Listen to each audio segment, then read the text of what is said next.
নমস্কার, তোমাদের সকলের প্রিয় পাঠশালায় আরো একটি নতুন ক্লাস নিয়ে হাজির হলাম তোমাদের সামনে। আজকে আমি তোমাদের সাথে আলোচনা করবো চতুর্থ শ্রেণীর দ্বিতীয় পর্যায়ক্রম মূল্যায়ন 2026-এর বাংলার প্রথম স্কুলটি প্রশ্ন উত্তর। আমি আজকে ক্লাসটি শুরু করে দিচ্ছি, সকলে মন দিয়ে দেখে নাও। প্রথম স্কুলটির নাম হলো আরামবাগ বয়েজ প্রাইমারি স্কুল। একের প্রশ্নটি হচ্ছে শূন্যস্থান পূরণ করো। ড্যাশ বজরা আমার ড্যাশ তোলে, ময়ূরপঙ্খী বজরা আমার লাল বাউটা তোলে। ময়ূর পঙ্খী বজরা আমার লাল বাউটা তোলে, ঢেউয়ের দোলায় মরাল সম চলবে দুলে দুলে। সিন্ধু আমার বন্ধু হয়ে রতন মানে তার, সিন্ধু আমার তরি বোঝাই করে দেবে উপহার।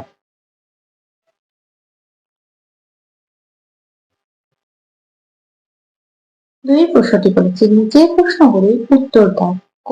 নিতাই কে? শম্ভুর পাঠশালার সহপাঠী। শম্ভুর পাঠশালার সহপাঠী। খ. টমবয় শব্দের অর্থ কি? ডান পিঠে। টমবয় শব্দের অর্থ ডান পিঠে। গ. দক্ষিণ মেরু অভিযান কত সালে শুরু হয়েছিল? দক্ষিণ মেরু অভিযান 1902 সালে শুরু হয়েছিল।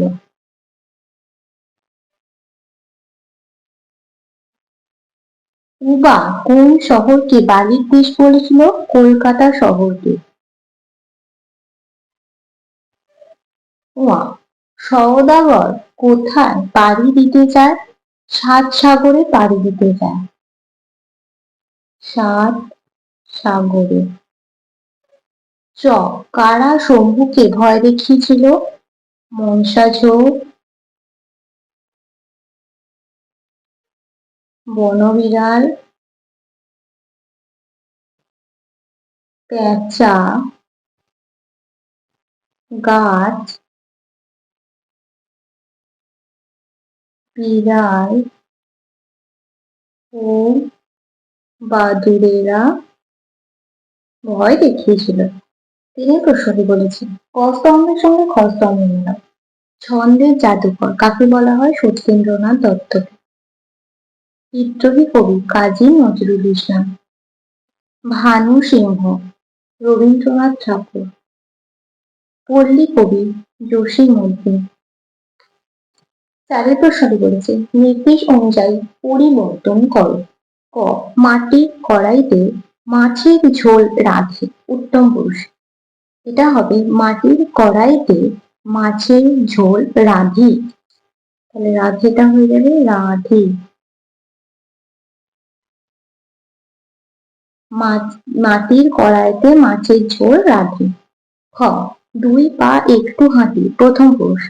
দুই পা একটু হাঁটে, হাঁটিটা কি হয়ে যাবে? হাঁটে।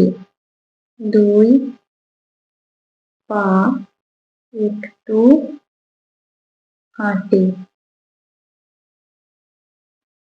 পাঁচের প্রশ্ন রয়েছে, কোন বচনের ব্যবহার হয়েছে লেখো। ক. ধলেশ্বরী ক্ষেপা নদী, এটা এক বচন। ধলেশ্বরীটা হয়ে যাবে এক বচন। খ.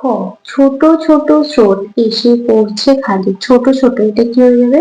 ছোট ছোট স্রোত, এটা হয়ে যাবে বহু বচন। পরবর্তী পৃষ্ঠায় কি প্রশ্ন দেওয়া আছে দেখে নেওয়া যায়।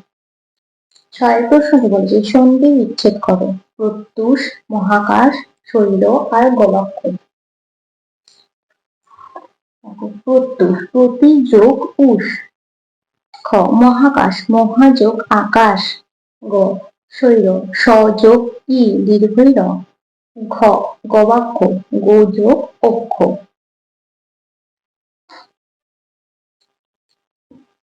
7 শব্দার্থ লেখো। ক. আস্তানা। আস্তানা শব্দের অর্থ কি? বাসস্থান।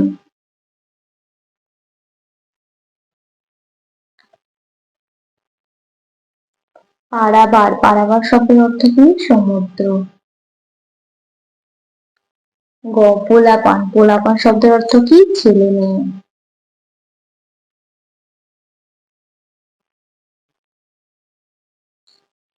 আদি প্রশ্ন দিয়েছে, বাক্য বাড়াও। ক আমি নেব, ই নেব, আমি বই নেব।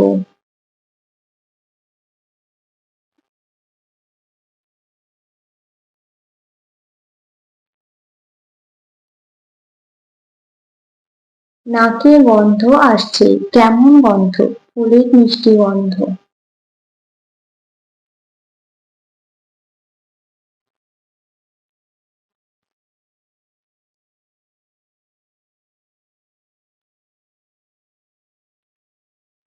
নান প্রশ্নটি আছে, নিচে রেখাঙ্কিত শব্দগুলির অর্থ এক রেখে অন্য শব্দ বসান। ক মারামারি বাঁধলে দঙ্গলে লড়ে। কি বলেছে? নিচে রেখাঙ্কিত শব্দগুলির অর্থ একই রেখে অন্য শব্দ বসান। এটা হবে মারামারি বাঁধলে দল বেঁধে লড়ে। মারামারি বাঁধলে দল বেঁধে লড়ে। খ এক পিস্তুত ভাই একটা তুক বলল।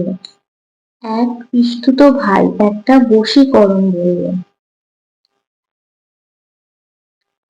এক পিস্তুত ভাই একটা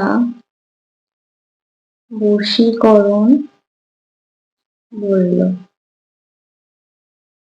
দশের প্রশ্নটি বলেছে, নিচে প্রশ্নগুলি এক কথায় উত্তর দাও। ক বাক্যে ক্রিয়াপদ কাকে বলে? যে পদের দ্বারা কোনো কিছু করা বোঝায় তাকে ক্রিয়াপদ বলে। খ মুখ্য কর্ম ও গৌণ কর্ম বলতে কি বোঝায়? বাক্যে ক্রিয়ার কাজটি যে কর্মের উপর সরাসরি প্রভাব পড়ে তাকে মুখ্য কর্ম বলে। যেমন রিনা ফুল তুলছে, এখানে ফুলটা হচ্ছে মুখ্য কর্ম। আর গৌণ কর্ম বাক্যে ক্রিয়ার কাজটি যে কর্মের উপর পরোক্ষভাবে প্রভাব পড়ে তাকে গৌণ কর্ম বলে। যেমন মা আমাকে বই দিলেন, এখানে আমাকেটা হয়ে যাবে গৌণ কর্ম। তাহলে স্টুডেন্ট আজকের ক্লাসটি এখানে শেষ করছি। খুব তাড়াতাড়ি আরেকটা নতুন ক্লাস নিয়ে হাজির হবো তোমাদের সামনে। যদি তোমাদের আজকের ক্লাসটি ভালো লেগে থাকে তাহলে অবশ্যই লাইক, কমেন্ট, সাবস্ক্রাইব এবং শেয়ার করতে ভুলবে না। সকলে সুস্থ থাকবে, স্বাভাবিক থাকবে, সকলকে অসংখ্য ধন্যবাদ।